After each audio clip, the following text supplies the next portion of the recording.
welcome to the deep dive. Today we're looking into something really foundational in traditional Chinese medicine. Chinese Materia Medica.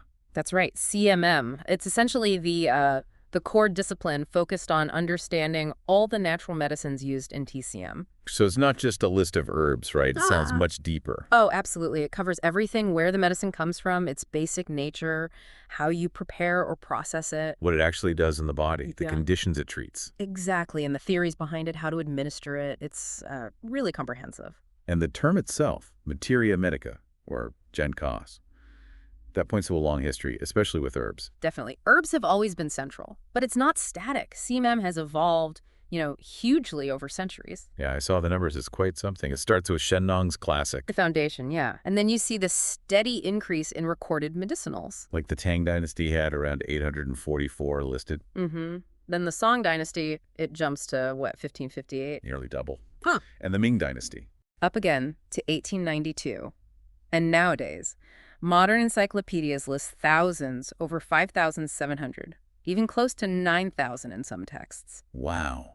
That's incredible growth. It reflects a deeper understanding, not just finding new plants. Precisely. It shows ongoing observation, refinement of theory, understanding subtleties. It's complex. Okay, so acknowledging that complexity, for this deep dive, we can't cover everything. No way. So our mission today is maybe to zero in on some core concepts, specifically this property theory. Good plan. Property theory is fundamental to understanding how these medicinals are thought to work. It gives you the framework. Great. Let's start unpacking that then. Yeah. First up seems to be the 4 key and 5 flavors. Right. CQU Wei. Every medicinal is categorized by these. The 4 key are its energetic temperature. Cold, hot, warm, and cool. Energetic temperature, so not like a thermometer reading. Exactly. It's about the effect it has on the body's dynamics. Cold and cool tend to slow things down, clear heat. Hot and warm tend to speed things up, expel cold. Okay. And the 5 flavors. Acrid, sweet, sour, bitter, and salty. And sometimes bland or aromatic are included too. Both aspects, the key and the flavor, are inseparable. You need both to understand the herb. Our source uses Huanglian, Coptis rhizome, as an example. Cold key, bitter flavor. Perfect example. So being cold and bitter tells you its actions. It clears heat, it dries dampness, and it tends to drain things downward in the body. Think infections, inflammation with dampness. Then there's Hopal, magnolia bark. Yeah. Warm key, pungent bitter flavor. Right. So warm suggests it warms the middle jiao, the digestive center. The pungent bitter aspect helps move qi and dry dampness. Good for bloating, fullness, that kind of thing. You can really see how the key and flavor profile directly suggests its function. It's quite elegant. It is. It's a system based on observed effects over a very long time. Okay, so beyond key and flavor, there's also this idea of movement. Ascending, descending, floating, sinking. What's that about? These describe the directional tendency of the medicinal's action in the body. Does it tend to go up, down, outward, inward? So ascending or floating herbs might affect the upper body more. Head, chest. Generally, yes. And descending or sinking herbs would tend to act more on the lower body, like the bowels or lower limbs. And this isn't fixed. Processing can change it. Absolutely. Processing is huge in CMM. Treating an herb with ginger, for instance, tends to give it more of a dispersing outward property. Okay. And vinegar makes it more astringent, holding things in. Right. And wine treatment often gives it an ascending, floating quality, helping direct it upwards. That makes sense. Fine-tuning the herb's natural tendency. What about combinations? Combining floaters and sinkers. Ah, yeah. That's key in formulating. Combining herbs with opposite tendencies can moderate the effect, or sometimes create a more balanced action, guiding the overall formula. You might use a descending herb to anchor a rising one, for example. Fascinating. Okay, temperature, taste, direction. What's next? Channel tropism. Sounds like herbs having favored destinations. That's a good way to put it. Channel tropism relates to the meridian system and Zhangfu organ theory. It suggests a medicinal has a selective effect because it tends to enter or primarily affect certain organ systems or channels. Like it knows where to go? Sort of. It's based on observing where its effects manifest most strongly. For example, heat-clearing herbs aren't all the same. Right, the source mentions some target stomach heat, others lung heat, or large intestine heat. Exactly. That's channel tropism in action. Same with tonics. Some focus on the lungs, some on the spleen, some on kidney or liver. And the example of chest and rib side pain, often involving herbs with liver and gallbladder tropism, makes sense, given where those channels run. Precisely. So channel tropism is figured out through clinical results, looking at the herb's actions and what conditions it treats effectively. It's empirical. It's incredibly detailed, but there must be even more factors influencing these herbs, right? Like when you harvest them. Oh, definitely. The growth period is important. The timing of the harvest affects the chemical constituents and therefore the properties. It's like Leon Keogh. Forsythia fruit harvested green versus yellow makes a difference. It can, yeah. They might have slightly different strengths. Or bohea, mint the essential oil content, can change between the first and second harvest. Or even pre-bud versus full flowering stage. So timing matters. What about where it's grown? Like terroir in wine. Very similar concept. The production area, soil, climate, altitude, it all impacts the quality and properties.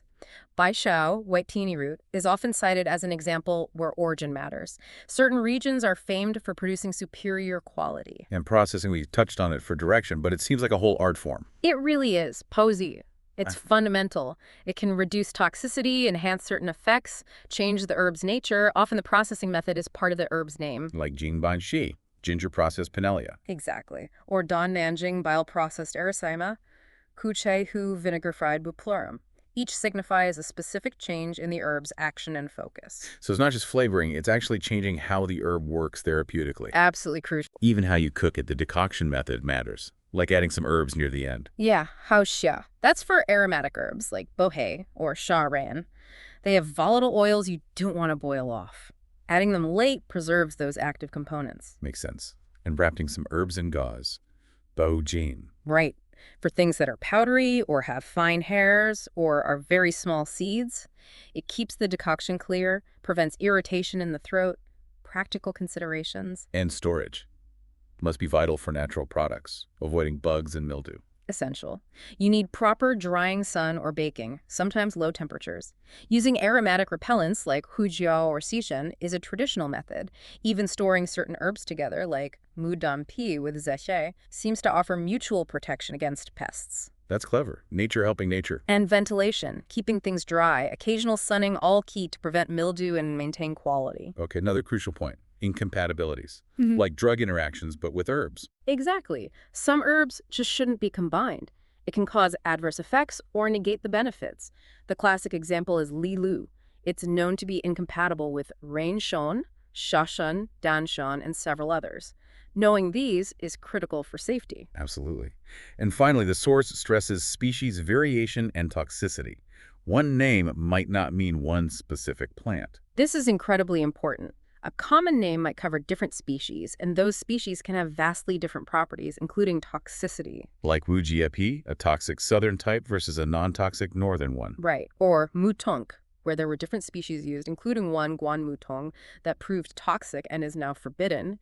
Accurate identification is paramount. It really underscores the depth of knowledge needed. It's far beyond just knowing a plant's name. It demands expertise in botany, pharmacology from a TCM perspective, and clinical application. It's a whole integrated system. Okay, we've laid a lot of theoretical groundwork. Let's see how this applies in practice. The source uses treating exterior disorders as an example. What does releasing the exterior mean? It's a core strategy for acute conditions, usually things like catching a cold or flu. The idea is you've been invaded by an external pathogen, wind, cold, heat, damp, and it's lodged in the superficial layers of the body. Releasing the exterior means helping the body push that pathogen out. Like boosting the first line of defense. Kind of, yeah. Helping the body expel the invader, often through promoting a light sweat or resolving the pathogen directly. And the herbs you choose depend on what kind of invader it is. Acrid warm for wind cold, acrid cool for wind heat. Precisely. For wind cold or wind damp, you'd lean towards herbs like Izi, cinnamon twig, ganjing, dried ginger, maybe even fuzi in severe cold. They warm, disperse, promote sweating. But rarely used alone, right? Always in formulas. Almost always. Formulas are tailored.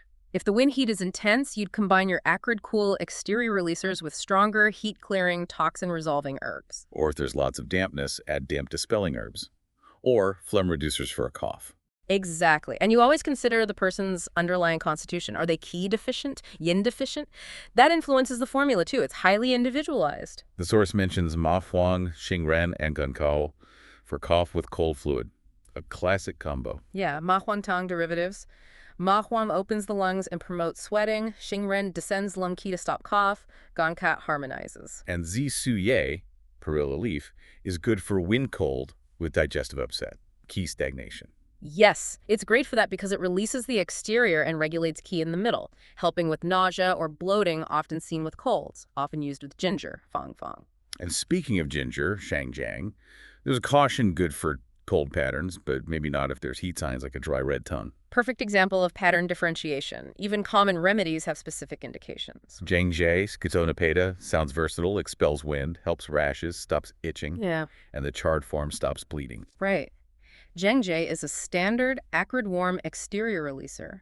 Carbonizing it, Zhengzhe tan, changes its property to focus on stopping bleeding.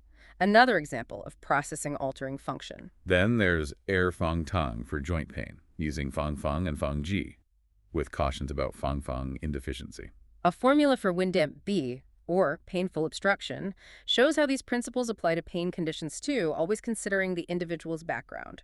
And the flip side, acrid-cool release, Shangeliangji Biknu, using things like Chansui, cicada molting, and bohi, mint, for wind heat. Right, for when the pathogenic influence is hot, you cool it down while still pushing it out. And Juhua, chrysanthemum, for calming the liver, wind heat affecting the eyes or head, plus Jaegan, kudzu, for diarrhea, combined differently for damp heat versus spleen deficiency. It all comes back to matching the herb properties and formula strategy to the specific diagnosed pattern.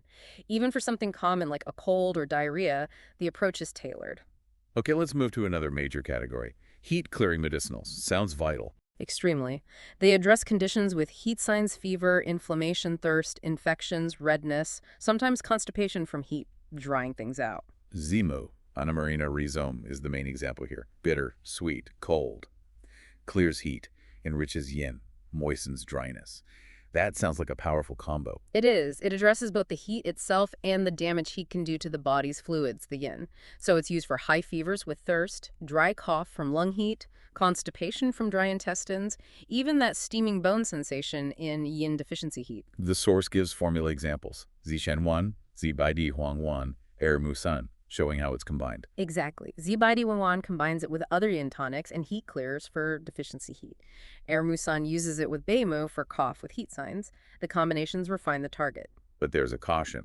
Avoid Zitome if there's already diarrhea from spleen deficiency cold. Crucial point. Its cold, moistening nature could worsen that specific pattern. Diagnosis is key. We also get mentions of Huanglian and Huangqin again. Huangqin being similar, but maybe better for arresting bleeding or calming the fetus. Yes, Huangqin has overlapping heat-clearing actions, but is often preferred for upper body heat, and has those specific hemostatic and fetus-calming properties. Processing also affects where it acts most strongly. Quichon for heat, dampness, and itching, but potentially harsh on the stomach and incompatible with Li Lu. Very bitter, very cold, very drying. Effective, especially for lower body damp heat and skin issues, but needs care due to its strength and that known incompatibility. Longdan Kato for liver gallbladder, damp heat, jaundice, even intense heat transforming into fire causing convulsions.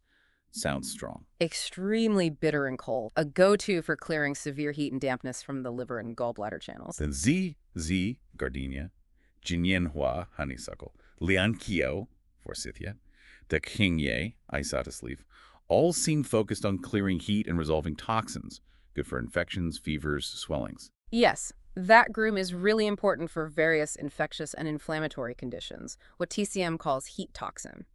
Jin Yinhua and Lian Qiao are famously paired in Yin Qi Sen for early-stage wind heat. Plus Zhaoxi, for liver heat convulsions, Hizang, heat and blood invigorating, Bai Tu Wang, specifically for dysentery, Shengdi, cooling blood, moistening dryness.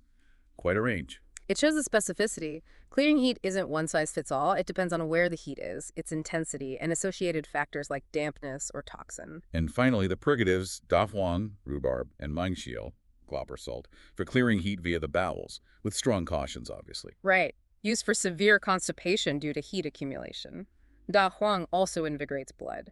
Mangxiao softens stool. Powerful tools, but reserved for specific excess conditions and used carefully. Okay, let's switch gears to wind damp dispelling medicinals for painful obstruction or B syndrome. Exactly.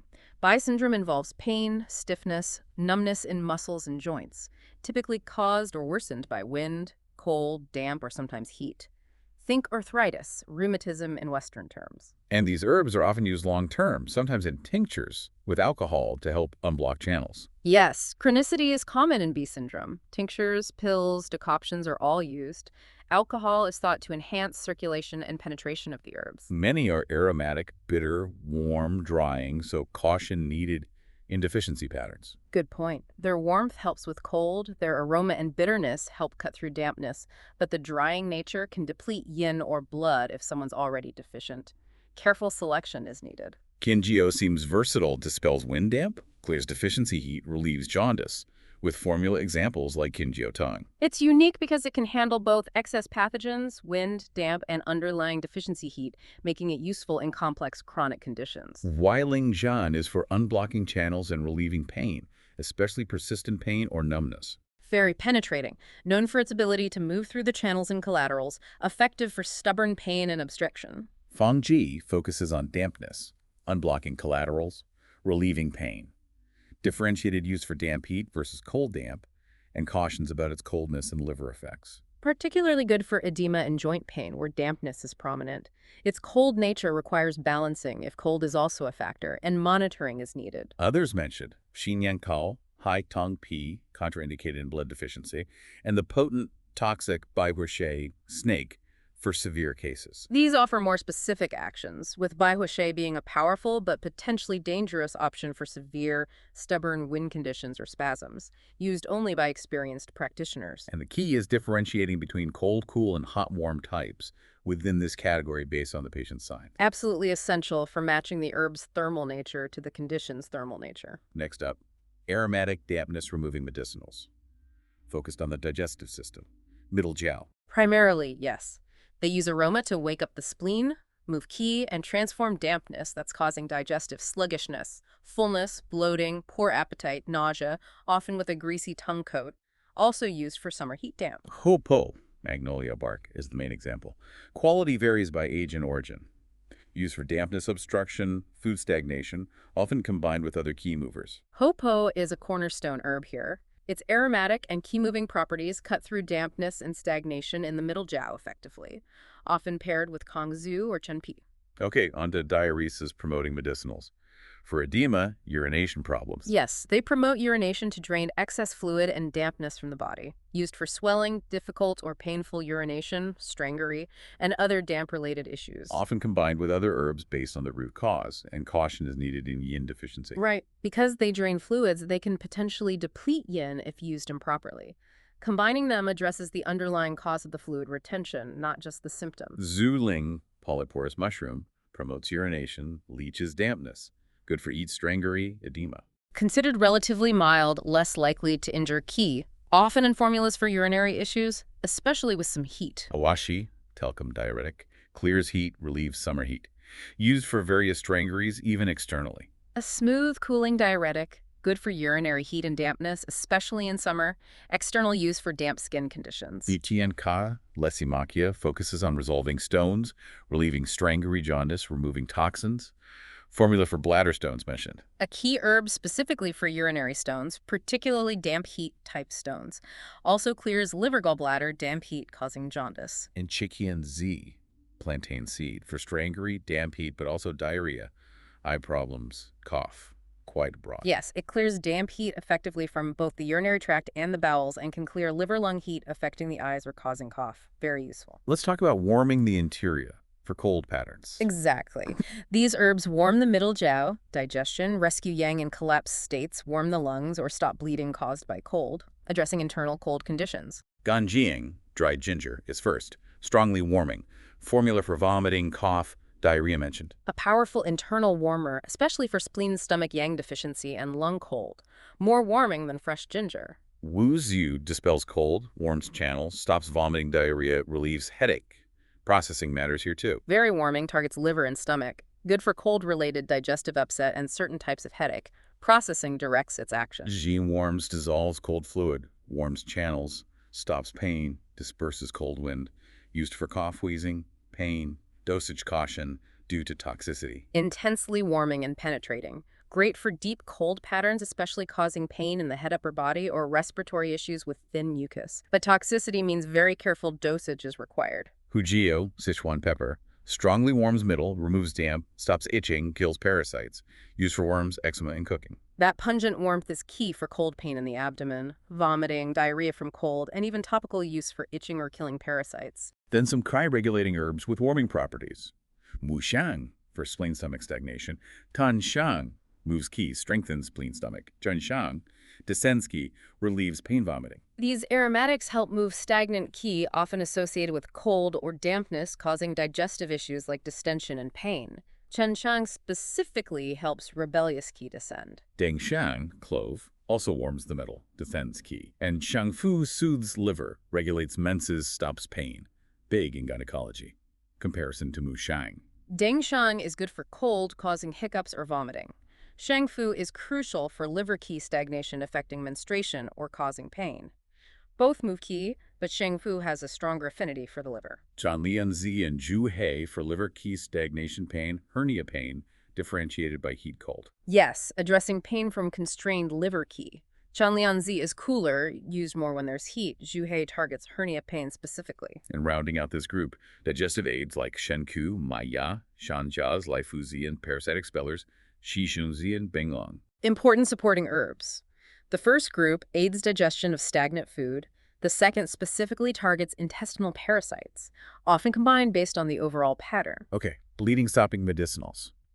Understanding the cause is key here, the source says. Absolutely. Bleeding can come from heat forcing blood out, Chi deficiency failing to hold blood, stasis obstructing flow. You need to treat the root cause, not just plug the leak. CBIEA, cools blood, stops bleeding, various types of bleeding, even hair loss. A good example of a cooling hemostatic for bleeding driven by heat. Shinahake stops bleeding but also helps fatigue and digestion. Yes, it has some tonic properties alongside its astringent hemostatic action. Versatile. Baiji stops bleeding, promotes healing, reduces swelling. Sounds good for wounds. Especially good for topical application on wounds and ulcers, but also used internally, particularly for bleeding in the lungs or stomach. Sankai is fascinating, stops bleeding and invigorates blood, reduces swelling, relieves pain. For trauma. Exactly. Its unique ability to both stop bleeding and break stasis makes it invaluable for traumatic injuries, internal bleeding with pain, even cardiovascular issues in modern research. Kankaio cools blood, stops bleeding, invigorates blood, dissolves stasis, another one with dual action. Also useful when bleeding is complicated by stasis, common in gynecological issues or internal injuries. And the general caution for astringent bleed stoppers. Don't use them if there's still an unresolved pathogen, like lingering infection, or significant stasis that needs resolving first. Their binding nature could trap the problem inside. Makes sense. Now, blood-invigorating medicinals for blood stasis. Yes, to improve circulation, break up stagnation, relieve pain caused by stasis, dissolve masses, regulate menstruation when flow is blocked. Chuanxing invigorates blood, moves qi, dispels wind, arrests pain. Precautions for heating deficiency. A primary herb for moving blood and qi, especially good for headaches and body pain. Its warming nature requires caution in heat patterns. Lian Husush promotes qi blood flow, strong pain reliever.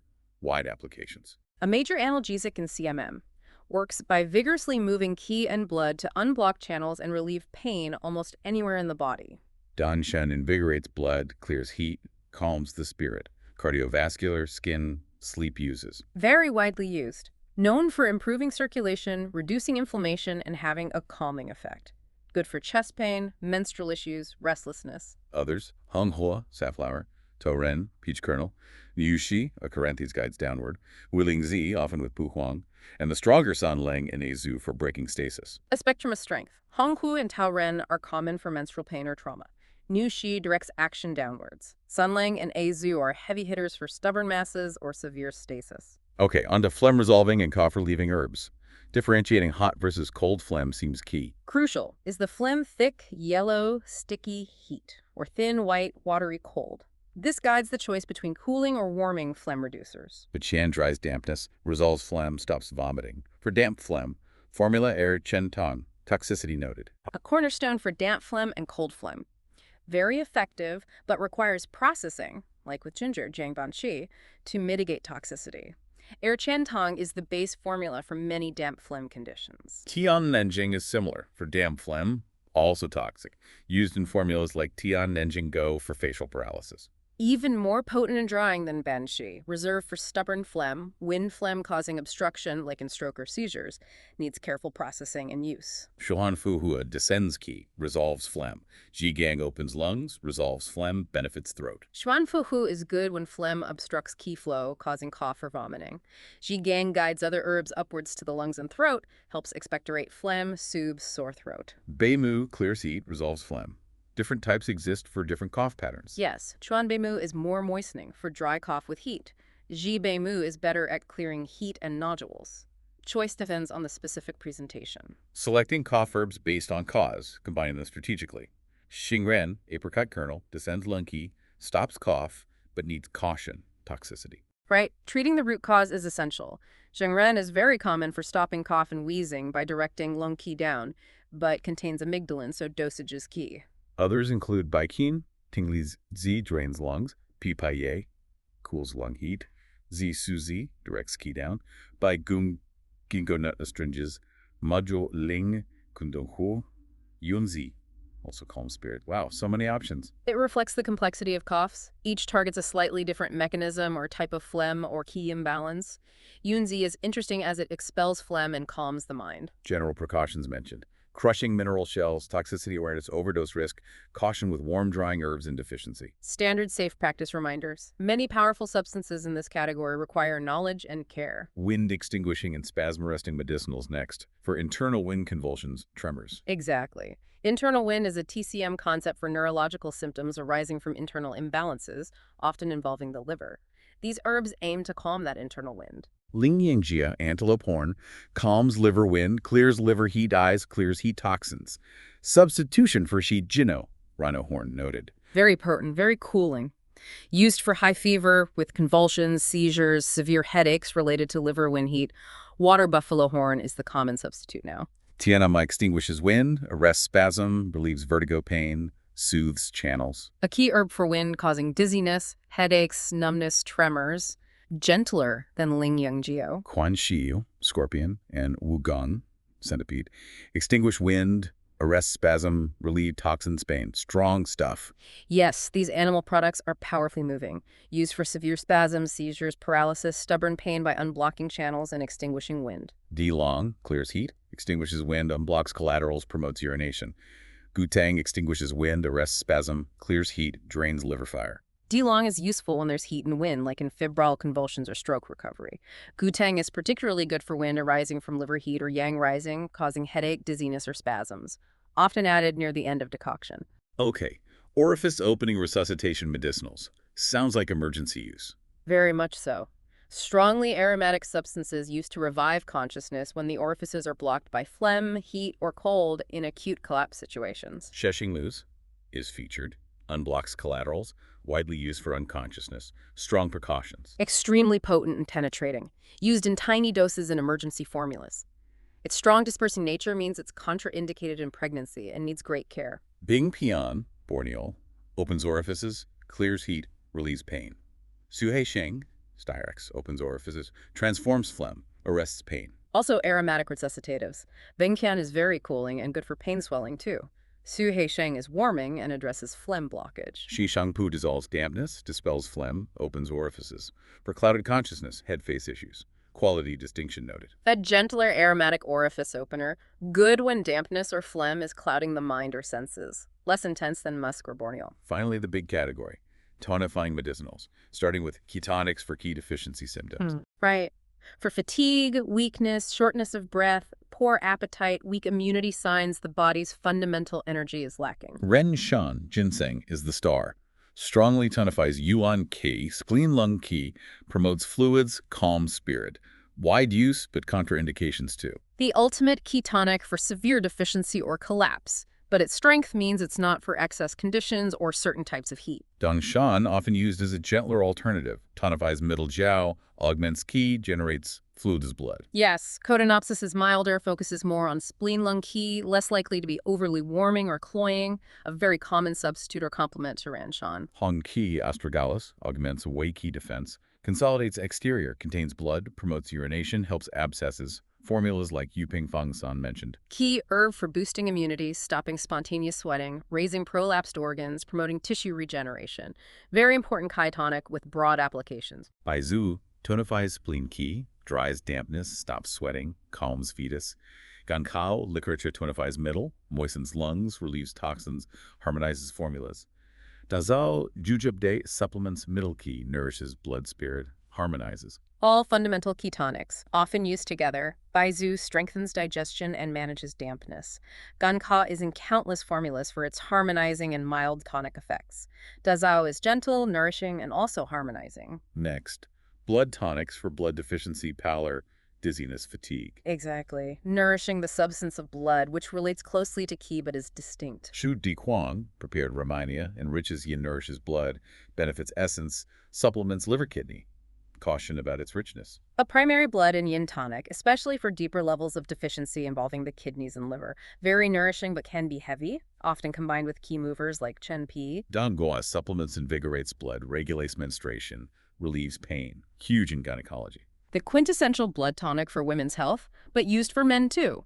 Both nourishes and moves blood, making it great for deficiency with stagnation causing pain or irregular cycles. Bai Shao, white peony, nourishes blood, astringes yin, soothes liver yang.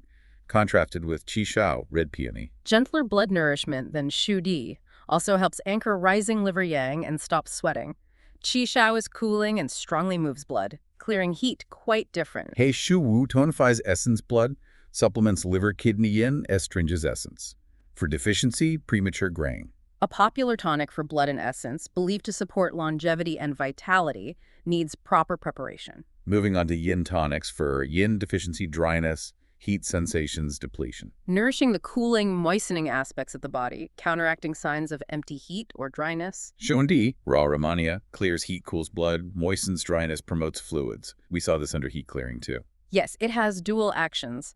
As a yin tonic, its focus is on generating fluids and cooling heat arising from yin deficiency. Maidingsh moistens lungs, generates fluids, nourishes stomach yin, clears heart heat. Shi Hu nourishes stomach yin, generates fluids, clears heat. Both excellent for dryness affecting the lungs and stomach dry cough, thirst, dry mouth. Guji Z, goji berry, nourishes liver kidney yin, benefits essence eyes. Comparison to blood tonics. A very common yin tonic, especially good for vision problems or weakness related to liver kidney yin deficiency. Nourishes yin more than blood directly. Bai Hei moistens lungs, clears heat, calms spirit. Yuzu nourishes yin, moistens dryness.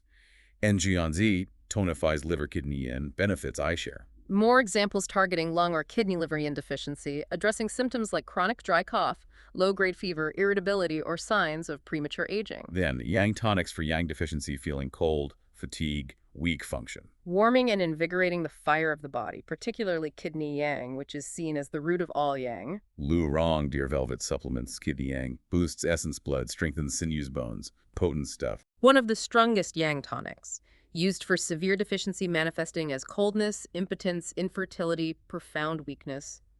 Ro Chung Rong tonifies kidney yang, benefits essence, moistens intestines, gentler, helps constipation too. Yes, gentler than Lu Rong and useful when yang deficiency coexists with constipation due to dryness. Lung Chung Shak, cordyceps, nourishes lung kidney, relieves deficiency, wheezing, sweating, often in food therapy. Highly valued balanced tonic for both yin and yang, particularly benefiting lung and kidney function. Good for chronic respiratory weakness or fatigue. Bugizi tonifies kidney yang, strengthens spleen, stops diarrhea, treats leukoderma. Yin Yang Hua, epimedium, tonifies kidney yang, strengthens bones, dispels wind damp. Duzhong Eucomia bark, supplements liver kidney, strengthens sinews bones, arrests bleeding miscarriage. All important kidney yang tonics. Ruji also warms the spleen. Yin Yang Hua is famous as an aphrodisiac and helps with wind damp pain. Duzhong specifically strengthens the lower back and knees and helps stabilize pregnancy. Baji Tian tonifies kidney yang, strengthens bones muscles. Tusi Cuscuta seed tonifies kidney liver, benefits essence eyes, stops diarrhea miscarriage. Shan Mao warms, kidney strengthens yang, dispels cold, damp, caution, drying, toxic. J Gecko supplements lung kidney qi, assists breathing. More options for kidney yang deficiency and related issues like impotence, incontinence, chronic diarrhea, or respiratory weakness. Xianmao is quite heating and drying, used carefully. Zheji is often used in pairs for chronic asthma wheezing. Last category, Astringent medicinals, preventing leakage. Exactly. They consolidate and bind, used for conditions where bodily fluids or substances are leaking out abnormally, chronic sweating, diarrhea, frequent urination, seminal emission, uterine bleeding, prolapse. Shunzu. Cornus fruit, supplements liver or kidneys, restrains essence arrests, prolapse. Modern research noted. A key sour astringent tonic. Stabilizes the kidneys to hold urine and essence astringent sweating. VUAG, berry, arrests leakage of lung key, cough. Benefits kidney, generates fluid, calms spirit, 5 flavors. Very versatile. Astringes, cough, sweat, seminal emission, diarrhea. Also nourishes fluids and calms the mind. The 5 flavors reflect its complex actions. AZ astringes lungs, benefits throat, stops diarrhea. Rhodocco, nutmeg, warms spleen stomach, stops diarrhea, relieves pain. Shizi astringes intestines, stops bleeding, generates flesh. Lianzi, lotus seed, benefits kidney, strengthens spleen, stops diarrhea, secures essence. Qianxi, urial seed, supplements spleen kidney, relieves seminal emission via leukorrhea. Formula Yusu's Dawn. All have that consolidating binding action, but target different leakages, lungs, intestines, kidneys, and some have additional warming or tonifying properties. And the big precaution.